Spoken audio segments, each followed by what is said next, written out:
Welcome to the world's greatest illusion show.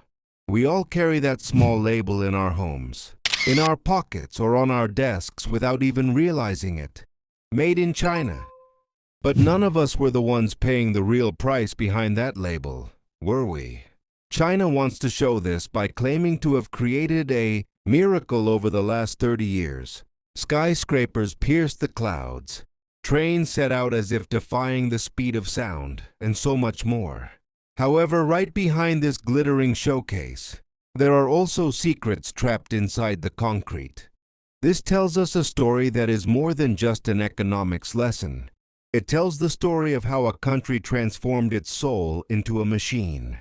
Today, we are going to talk about why those cheap products are so cheap, why massive cities remain empty, and how the dragon actually consumes its own children. If you think China became rich just by working hard, you are mistaken.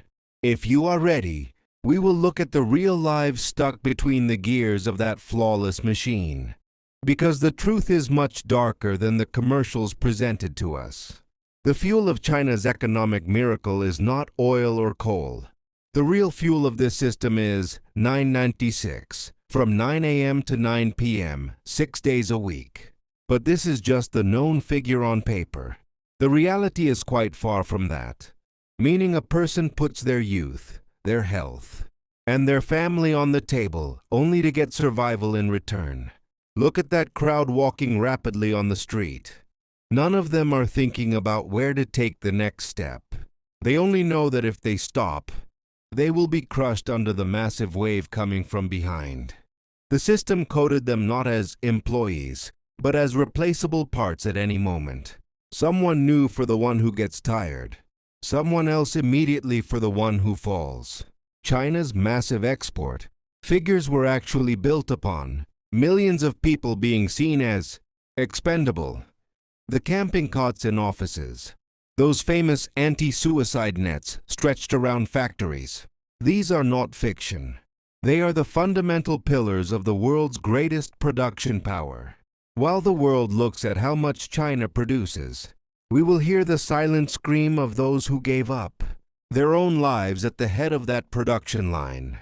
The dragon was hungry, and someone had to be sacrificed to feed it. The greatest evidence of China's economic miracle has always been concrete blocks.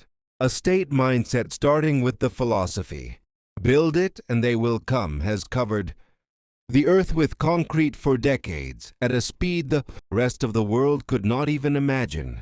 However, within this massive puzzle, something has begun to crack from deep within. The city you see on the screen is no different from a movie set. This is a real city designed for hundreds of thousands of people to live in, equipped with the most modern infrastructure, with parks, schools, and hospitals that are perfect on paper. But it has only one deficiency. There is not a single human being breathing inside, walking its streets, or with light leaking from their windows.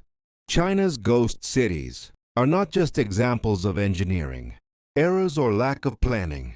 They are the embodiment of a system's largest bubble ready to burst, clad in concrete. The state made it a national necessity to build incessantly to keep annual growth figures high on paper, so that GDP figures would reach those magic targeted ratios every year. Massive bridges that weren't needed, 50-story skyscrapers where no one lived, and sparkling highways leading to desolate cliffs were built. So who paid the real price for these vast piles of concrete? This is where the most tragic and human part of the story begins. For Chinese middle-class families, owning a home was not just a housing need. It was a matter of honor, a condition for marriage, and above all, a guarantee for the future. Millions of ordinary families invested all their savings from 3 generations, their retirement bonuses, and wedding jewelry into those projects shining only in brochures, where the foundations hadn't even been laid yet. While they dreamed of a peaceful life in a modern apartment, the system used that money like fuel to build new ghost cities. Now, for a moment, put yourself in the shoes of those people. You have tied your entire existence to a pile of concrete, and every day you go to that massive construction site and look up with hope. However, the cranes haven't moved for months. Silence has enveloped the construction area, and those giant companies that promised everything have reached the brink of bankruptcy one by one. All you have left are the never-ending installments for a windy apartment on the 15th floor of an unfinished building, where even the glass hasn't been installed. These buildings are not just physically empty, they are also the sweat of the brow of citizens, crushed under a shaken trust and a heavy debt burden. The shaking of giants like Evergrande is not just the collapse of a company, it is the total destruction of a people's dreams. The Chinese economy was not built on a solid rock foundation, but on a mire kneaded with debt and covered with fresh concrete. Today, the only sound echoing in those desolate streets is not the howling of the wind. It is the silent and deep-seated anger of a generation whose future has been mortgaged. To feed itself, the dragon is now pouring concrete not just over the labor of workers, but over the tomorrows of ordinary people. Concrete is cold by nature, but the human hopes that vanish inside that concrete create a much colder reality. For China, the resources remaining within its own borders were no longer enough. It had set its sights on the ports, mines, and railways of distant continents. The Belt and Road Initiative, marketed as perhaps the most ambitious project of the modern world, appeared at first glance to be an extended helping hand for underdeveloped countries. Glistening fresh asphalt, massive viaducts, and modern ports. However, behind these glittering infrastructure projects lay a hidden debt spiral, finely crafted and as delicate as a silk thread, but as hard as steel. While offering massive loans to developing countries, China was providing them not just with concrete and iron, but also making them dependent through offers that were impossible to refuse. In this part of the story, the stage is no longer Beijing. It is the windy shores of Sri Lanka, or the mineral deposits deep in Africa. When a country falls under a debt so large it cannot repay, they find themselves gradually surrendering that much-boasted sovereignty. Just as in the case of Hambantota Port, when the debts could not be paid, that strategic gateway suddenly passed into China's control for 99 years. This is a story of modern conquest, carried out not by the invasion of armies, but through bank receipts and heavy interest burdens. Although the world calls this project the New Silk Road for the people, crushed under the weight of debt, every stone of this road becomes a piece stolen from their own future. The ports no longer serve the people of that country, but the dragon's global chessboard. This massive financial move by China is not just an economic expansion. It is also a strategy that is silent, deep, and appears not to hurt anyone, but ultimately seals the fate of nations. This process, called development from the outside, is actually laying the foundation stones of a global debt bondage. As local people walk on the new roads, they realize too late that they are not actually the owners of those roads, but merely temporary passengers upon them, while the dragon ties the world to itself with chains of debt. The price of this financial game is being prepared to be paid by the yet unborn children of those countries. The Silk Road, once a symbol of trade, has today turned into the quietest and most dangerous weapon of a global hegemony. Economic miracles always rise on the shoulders of young and ambitious hands. While China was the world's factory for decades, its greatest capital was neither money nor technology. Its real power was an endless reserve of fresh blood. But today, a silence prevails at the head of those massive production lines. With the one-child policy, one of the largest and riskiest social engineering experiments in history, China placed an unpredictable shackle on its own future. Now, the locks of those shackles are rusting. The parks you see on the screen are not just areas where retirees spend time. They are actually a reflection of a country's rapidly aging soul. Chinese society is on its way to becoming the first great civilization to face the danger of growing old before growing rich. The state, which once pressured for one child, is now pleading with families for more babies. However, for young people squeezed between the heavy burden of modern life, the 996 work culture, and skyrocketing house prices, having a child is now an unattainable luxury.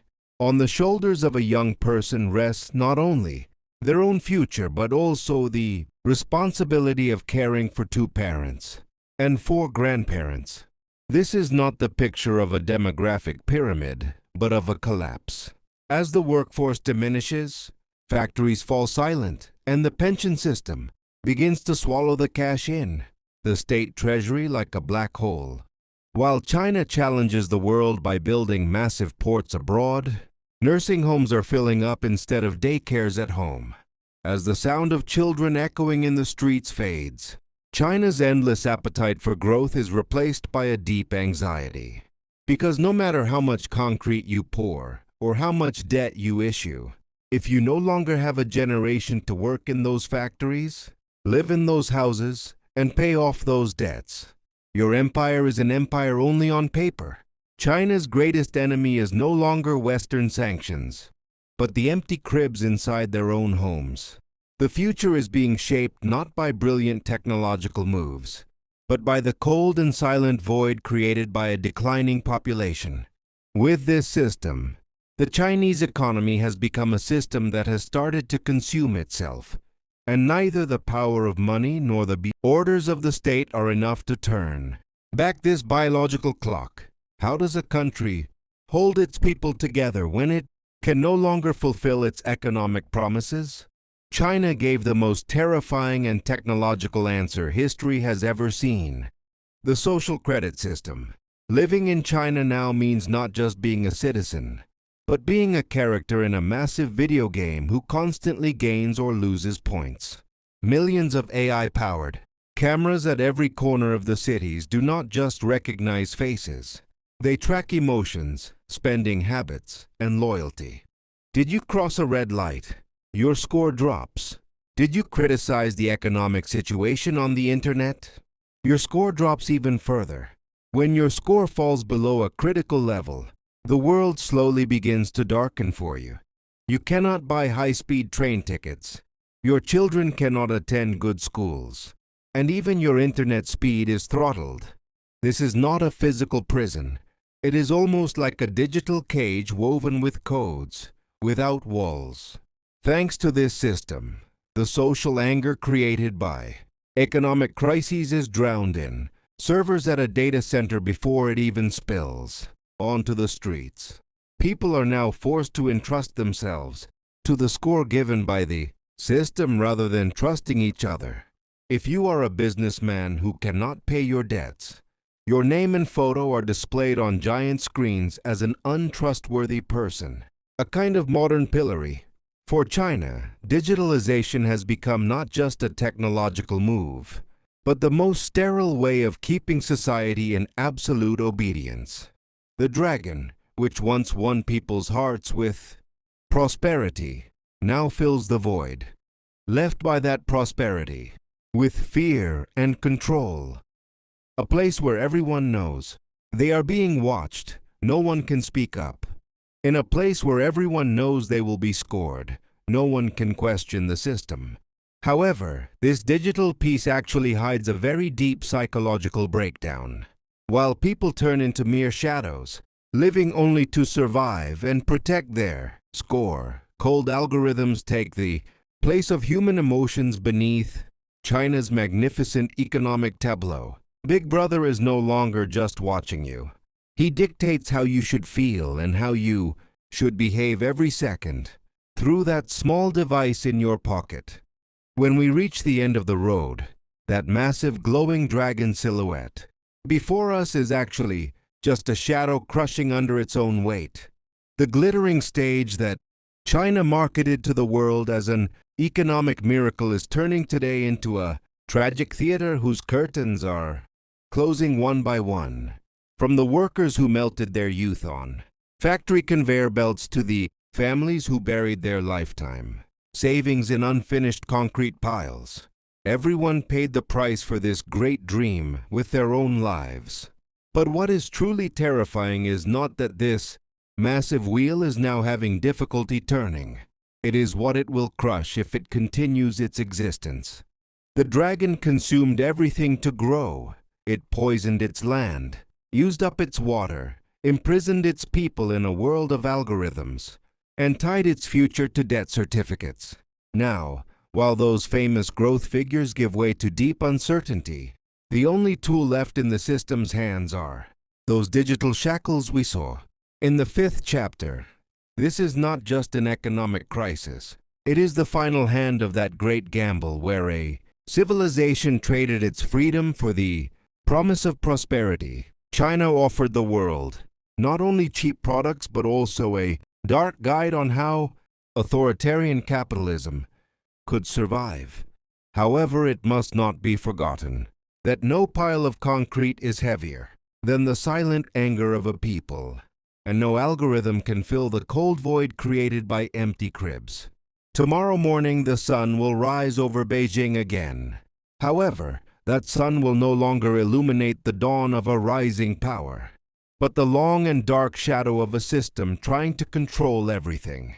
Will the world witness China's collapse or its transformation into a more oppressive closed box?